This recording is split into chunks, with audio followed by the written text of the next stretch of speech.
এক জঙ্গলের আড়ালের ভিতরে লুকিয়ে আছে। হযরত উমরের চিন্তা হলো, দেখি কোন ব্যক্তি এসে এই বৃদ্ধা মহিলার খেদমত করে চলে যায়, এটা মানুষ নাকি জিন্নাত, তাকে ধরতে হবে। হযরত উমর অপেক্ষা করতেছে, অপেক্ষা করতে করতে লম্বা সময় অতিবাহিত হয়ে গেল। লম্বা সময় যখন অতিবাহিত হয়ে গেল, হঠাৎ করে দেখতেছে একজন মানুষ, লম্বা চড়া একজন মানুষকে দেখা যাইতেছে আস্তে আস্তে করে চাদর শরীরের ভিতরে দিয়ে বৃদ্ধা মহিলার বাড়ির দিকে রওনা করেছে।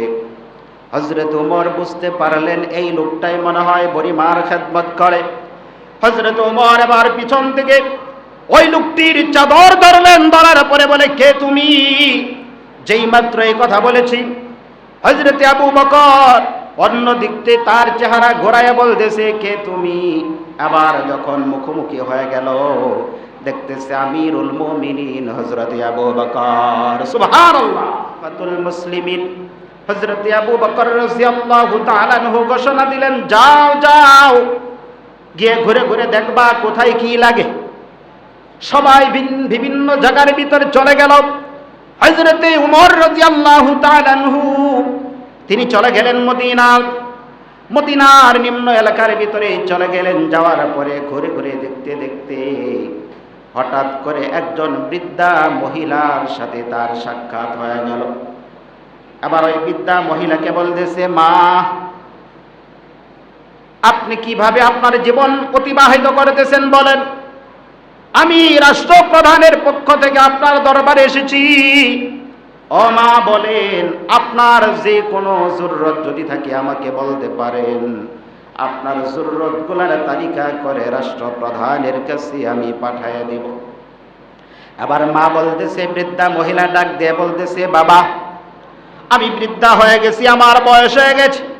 ওই যে কূপ দেখা যায়, কুয়া দেখা যায়, ওই কুয়া থেকে পানি আনতে আমার বড় কষ্ট হয়, ঘর বাড়ি ঝাড়ু দিতে আমার জন্য বড় কষ্ট হয়।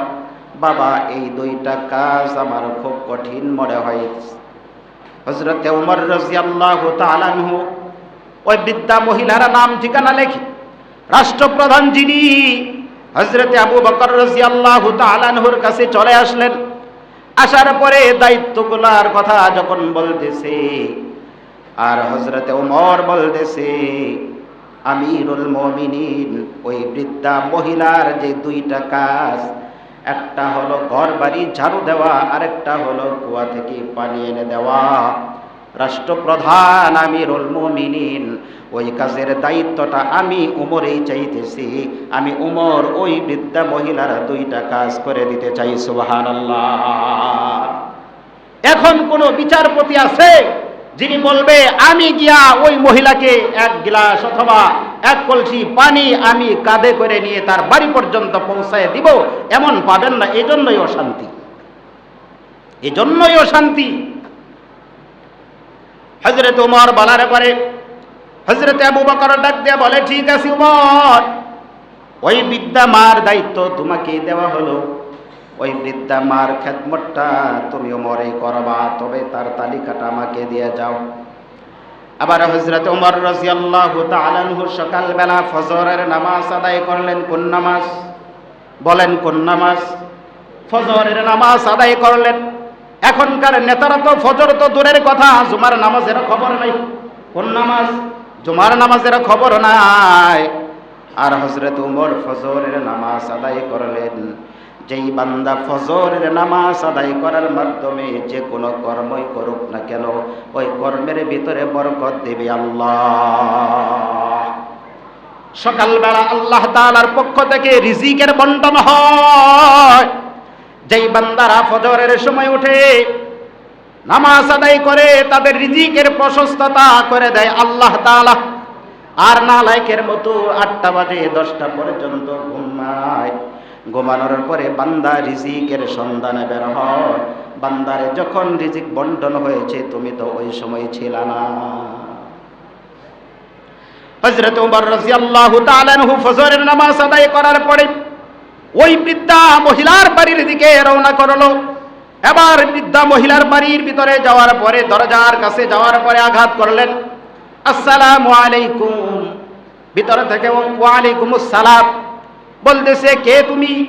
ওমর রাদিয়াল্লাহু তাআলা আনহু বলে, ও মা, আমি হলাম ওমর। বলে, কোন ওমর তুমি এসেছো?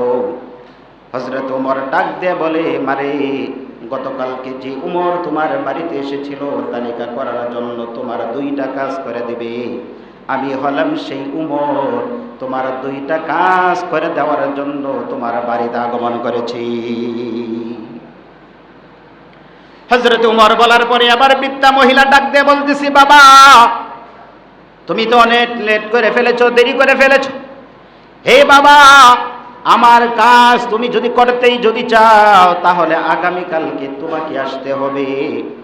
তুমি আসার আগে আল্লাহর এক বান্দা এসে আমার ঘর বাড়ি ঝাড়ু দিয়ে গেছে এবং কূপ থেকে কুয়া থেকে পানি এনে আমার বাড়িতে দিয়ে আল্লাহর বান্দা চলে গেছে। সুবহানাল্লাহ। হযরত ওমর পেরেশানির ভিতরে পড়ে গেলেন। হযরত ওমরের চিন্তা হলো, এই দায়িত্ব আমাকে দেওয়া হয়েছে, কে এই কাজ করলো? আমি তো ফজরের সালাত আদায় করার পরে আগমন করলাম, তারপরেও পেলাম না। হযরত ওমরের মনটা ভেঙে গেল। হযরত ওমর চিন্তা করলেন, আমার তো দেরি হয়ে গেছে, আগামীকালকে আরো আগে ভাগে আসব। আবার হযরত ওমর দ্বিতীয় দিন তাহাজ্জুদের নামাজ আদায় করার পরে, বান্দারে, যারা ক্ষমতায় আছে, কয়জন মানুষ আছে তাহাজ্জুদের নামাজ পড়ে? কয়জন আছে তাহাজ্জুদের নামাজ পড়ে? আর হযরত ওমর বিচারপতি ছিলেন। বিচারপতি থাকার পরেও জনগণের খেদমত করার জন্য যাবে, তাহাজ্জুদের সালাত আদায় করে। সুবহানাল্লাহ। এখানেই পার্থক্য, এখানেই ব্যবধান।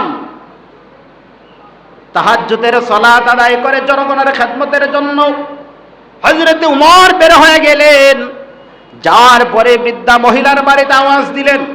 আওয়াজ দেওয়ার মতো, আওয়াজ দেওয়ার পরে পূর্বের মতো আবার জিজ্ঞাসা করে, কে তুমি? হযরত ওমর বলে, আমি হলাম ওমর।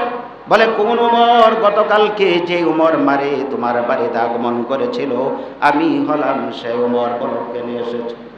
বলে, মা, আপনার যে 2টা কাজ আছে, এই 2টা কাজ করে দেওয়ার জন্য আমি ওমর এখানে আগমন করেছি। বৃদ্ধা মহিলা ডাক দেয় বলে, বাবা, আজকেও তোমার লেট হয়ে গেছে।